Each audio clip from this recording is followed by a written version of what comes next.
रामकृष्ण हरी. श्री तुकाराम महाराज गाथा भाष्य अभंग 568. आमुची कृपाळू तू होसी माऊली, विठ्ठले साऊली शरणागता. प्रेम पान्हास्तनी सदा सर्व काळ, दृष्टी हे निर्मळ अमृताची.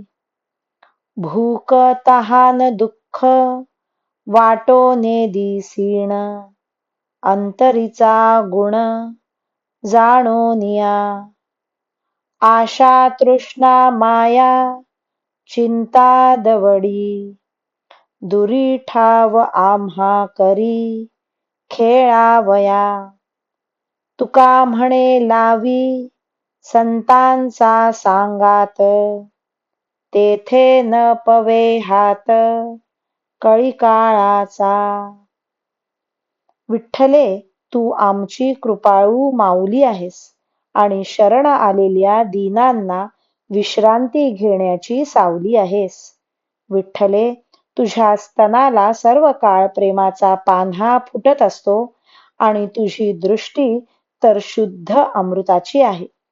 भक्तांना भूक तहानेचे दुःख वाटू देत नाहीस. त्यांच्या अंतःकरणातील अभिप्राय जाणून त्यांची इच्छा पूर्ण करतेस व त्यांना कोणतेही श्रम होऊ देत नाहीस. विठ्ठले, आई, तू आमच्या मनातील आशा तृष्णा मोह चिंता या सर्वांना दूर कर व आम्हाला भक्तीचा खेळ खेळण्याकरिता चंद्रभागेच्या वाळवंटासारखे उत्तम स्थान निर्माण कर. तुकाराम महाराज म्हणतात, आणि अशा संतांच्या संगतीला लावून दे की ज्यांच्या घरी मी राहिलो असता कळी काळाचा हात पोहोचणार नाही. रामकृष्ण हरी. श्री कृष्ण अर्पणमस्तु.